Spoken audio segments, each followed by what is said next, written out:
Visine feels really, really good, man. Oh, it feels great. I know. Just like portable. Here we go. So we've got Liquid HayprO versus Rain Spades, and the map is now starting. And HayprO is going to be the Zerg player, the orange Zerg at the top left-hand corner of Xel'Naga Fortress, and he's going to be up against Rain Spades, the purple Terran, at the bottom right. Make some noise, guys. Yeah, there it is. Slowly, we're building things up over here at the qualifier stage. It's a roller coaster ride. Eventually, we will outdo the main stage. We're going to be on the main stage tomorrow, man. Oh, we're just going to leave all of our brethren here at the qualifier stage We're going to behind? take them along with us. Exactly. Right. Exactly. Now, Spades playing the purple Terran, and as many of you know, much of his power is derived from the color purple. He is always our purple Terran. And Spades, one of those players that trained in Korea, as did HayprO. HayprO actually lived in the TL OGS house for a while, training out in Korea. Managed to get Code A status in Korea. Spades actually just traveled out there to compete in GSL.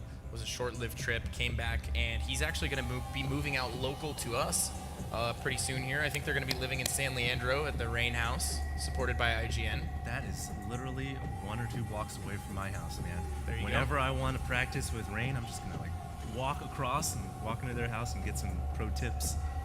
There it is. It's going to be awesome, And I'm man. sure they'd be welcome to have you over there anytime. It's so sexy to have a pro gaming house in your neighborhood. I mean, how many people can actually say they can walk out and go to a pro gaming house? That is pretty cool.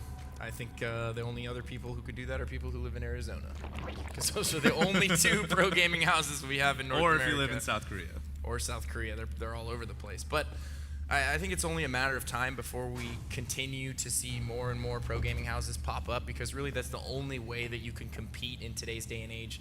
You know, with players just putting in ridiculous amounts of time and training with the best of the best over in Korea. It's really the only way to compete. And, you know, as a whole, we just need to step our game up here in North America. We need team houses. We need smart, intelligent people living together, discussing strategies, and taking the game to the next level. And, you know, I've had a taste of that, but that's just with local friends who happen to also be really good at StarCraft. I couldn't even imagine what it would be like living with the best of the best and training strategies all day long.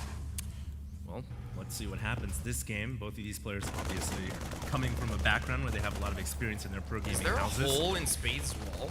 I don't think so. Huh? There totally is. That may actually If be a HayprO hole. realizes that, he could just right-click on the minerals and get in there, but Well, he's going to replace that barracks and finish that wall off, it looks like. So now that is Zergling proof. And we'll have to see what HayprO does with this game. He did open up with Hatch and then Pool. So getting that gas down right now as well. And on this map, once again, we have the expiring Xel'Naga Tower. And we'll just have to see if this is going to go into a late game or a quick one. Well, right now we have HayprO grabbing an early natural here, and he's pulled everything off of gas. He does have speed on the way, so he's just going to grab the early speedling upgrade. Actually pulled off perfectly. He doesn't have a single extra gas. Yeah. Generally, you will see players get at least 4, sometimes 8, but reactor opener. Topping it off. Yeah. Reactor opener here out of Spades. Gonna get some early Hellions, trying to establish some map control, and he is going to land that Rax. No tech lab just yet, so not getting an add-on on the Rax as of now. I don't know about you, Pain User, but I always top off my gas when I go to the gas station. I do that sometimes. Depends on how much money I have on my card, right? You know, fill that tank, fill that sucker up. Well, it looks like HayprO has gotten a spine crawler at the front door right now, so he's going to be prepared for Hellion harass to some extent. A lot of times when Zerg players get that spine crawler, they will just completely skip the Roach Warren and Leo of just holding off Hellions with Zerglings and a spine crawler or 2. And Spades is going out with a couple of Hellions on the map right now. He's gone for the Barracks, Factory, Expand, very common opening against Zerg. We'll have to see where this goes. Yeah, he's probably just going to go over there and scout with these initial Hellions. He's also getting the tech lab right now on the barracks. This gives you the option to make a Marauder if the Zerg player is doing some kind of early roach pressure, and it also gives you the opportunity to swap it with your factory as soon as you're done producing Hellions. Now, Spades has actually produced 4 Hellions, and he's continuing to produce them. We have Hellions 5 and 6 on the way. Generally, you will see players stop at 4. I actually like the decision to get the additional 2 Hellions. It gives you that much more map control. It gives you that much more stability. And now we have HayprO giving chase here in mid. I don't know if he wants to do this right now. There are quite a few Hellions. He's going to lose a lot of Lings here. And with that, he's also going to lose all sense of map control. He has virtually no control over the map anymore. You see him kind of drop an emergency evolution chamber there at the front to further wall that off. And he does have 2 queens as well, so I think he'll be okay. But Spades could actually push around the left side of the natural if he wanted and sneak in there and shut down mining. Yeah, if he wanted to, he could definitely do that. I really like how HayprO threw that evolution chamber right there as well to help prevent the Hellions from running in. But right now, Spades doesn't necessarily need to commit with the Hellions. The threat of the Hellions being on the map alone is enough for Spades to just grab that expansion, play it very safe, go into a macro mode on 2 base, and at some point, Spades could actually just move in with these Hellions, which it looks like he is going to do. And like you said, Pings, you're going to go around the backside. Now, he's got to be careful. He doesn't want to let these Hellions get caught, and at the same time, he's got to do enough damage, because once these Hellions go in, it's very hard for him to get out. Yeah, he's really on a one-way ticket here. He's just going to try and kill as many drones as he can. He's killing a ton right now.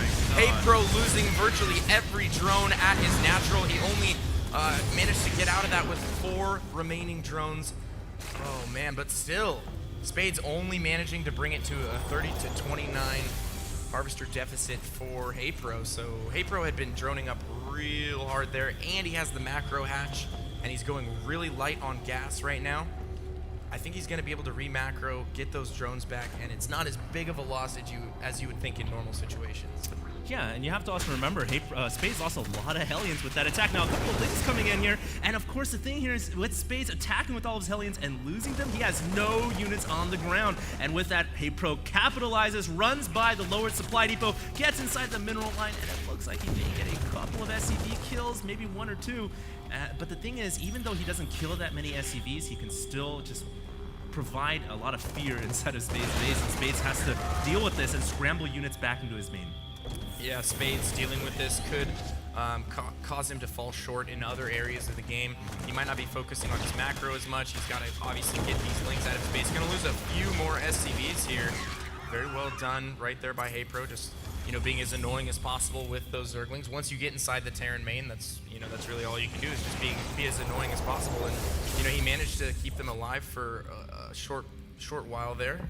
Now HayprO has certainly re-macroed and then some. 63 to 42 Harvesters right now. That early macro hatch and only working off of 1 gas for so long has allowed him to recoup all of those losses, all of those drone losses, and now he can start adding those gases and really start to tech up here. I really like this creep spread by HayprO, man. He is totally focused on this right now. He even has a dedicated queen out on the map. That's why I'm a big advocate of always getting that extra queen to just help spread creep, help defend against any kind of air units. And right now, HayprO is spreading the creep all across the middle of the map. And what that does is it lowers, or it basically denies the Terran player from pushing into that creep, and it really halts the advance of the biomech. And it looks like Spades is actually really worried about some potential Muta harass here. He's putting turrets up all over. This would be one of the standard timings for Mutas. We're a little bit late, actually. We're right around the 11-minute and 30-second mark. So maybe he just has this so ingrained into his build that he's not really adapting it based on what he sees. But from what I've seen, HayprO has no intention of going Muta, and there we have the Infestation Pit going up right as the layer finishes. He's also getting heavy upgrades on his Evolution Chambers. Carapace level 2 on the way right now, and melee attacks level 1 just finishing here. Man, HayprO is really taking a page out of Red's book here, which doesn't surprise me as they are on the same team. HayprO has already maxed out his drone count, 72 right now. He had that maxed out around the 11-minute mark, so he's really got a booming economy. And at this point, this is when the Zerg wants to start to transition into cycling all of their larvae into actual units that can fight, and really HayprO's got a big advantage in terms of economy, and the longer it can delay Spades from grabbing this third, the further ahead he really gets. I agree with you. Spades just now loses that fresh mule at the third right there. That does suck indeed, and he is going to try and get this third online here. He's creating a wall from the natural over towards the third, which is going to make dealing with these counterattacks much easier. And I know we just casted a series with Trimaster where he wasn't doing this at all. He didn't utilize the building positioning here towards the middle of the map. I really liked Spades' unit positioning. He's in a very good position to hold off any potential counterattacks. We may have an attack here from HayprO. He's going to move in, and he's going to go in before the wall completes, runs a bunch of lings in. Is a supply depot going to raise a beautiful response from Spades? And all those lings are going to get trapped with nowhere to run. But at the same time, it looks like Spades has a couple of Zerglings at his third, but he cleans that up pretty well as well. That is exactly what happens when you are prepared to deal with the counterattack. Great positioning from Spades. I love his unit positioning. I love his marine positioning, building positioning. But like you said earlier, HayprO doing a great job macroing right now. His creep spread is phenomenal. He has creep all the way through the middle of the map, almost touching Spades' third right now. Spades hasn't really done anything to deny this. And also, I know we mentioned this earlier, a lot of players have been forgetting Combat Shield. Spades still doesn't have Combat Shield. We're at the 14-minute mark. It's not even in his production tab. And that really limits the amount of time you can stem these Marines. Look, they're already red barred. Lings come in, pick off a couple of Marines. You know, anytime the Zerg player has creep spreaded this close to the Terran base, you were referring to this before, it's not comfortable.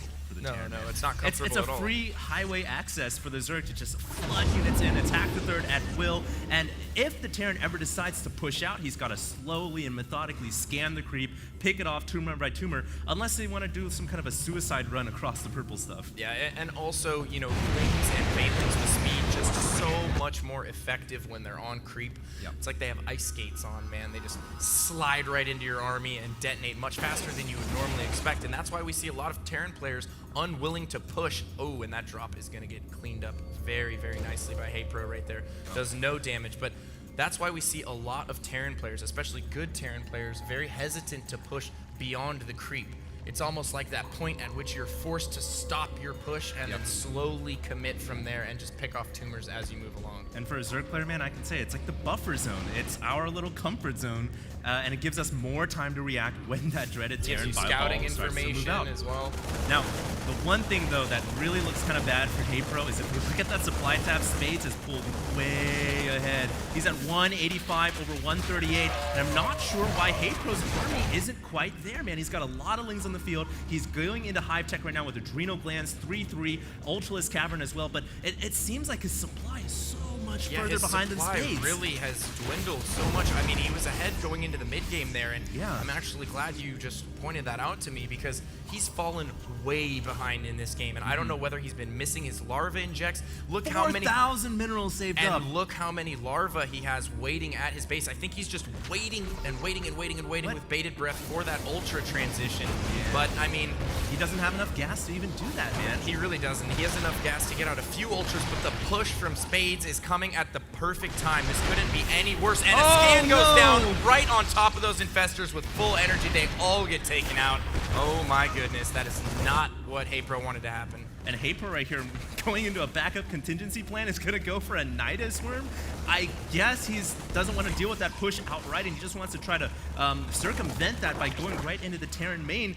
I can't really blame him because he was so far behind in supply for a long time, but now he has started to invest all of his larvae into Ultras, Lings, Infestors. He has quickly caught up in supply. However, he has lost all map control in the middle. Yeah, he certainly has. That creep spread that we were patting him on the back for and heralding earlier is almost completely eradicated. There's no creep left on the map except through that northern passage, which neither player is really using at this point. Spades just slowly moving in like a boa constrictor right now, working his way into the natural, knocking on that front door. The first ultras are just starting to pop out here, and let's see if HayprO can make a move. And HayprO's going right in with his Ultras and Lings, but he has no Baneling support. All of his Infestors get popped. He has no Fungal Growth, no Banelings. The Marines are ripping And through he the still Lings and might Ultras. take but it, though. I think, yeah, HayprO with those 3-3 upgrades destroys the entire Terran army. Beautiful flank Unbelievable. right there from HayprO. I thought he was maybe just a tad bit late with the flank, but he still managed to clean up that entire push, and now he's working his way into the third, gonna force a lift there. No, he actually gets the orbital. That's huge for him. The third has gone down.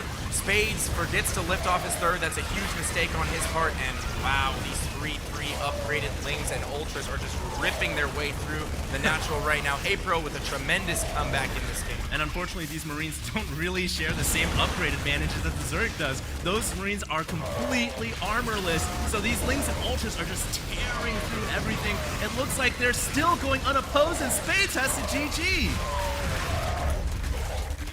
Wow. Wow. You know, for a moment there, I was like, what is HayprO doing? He's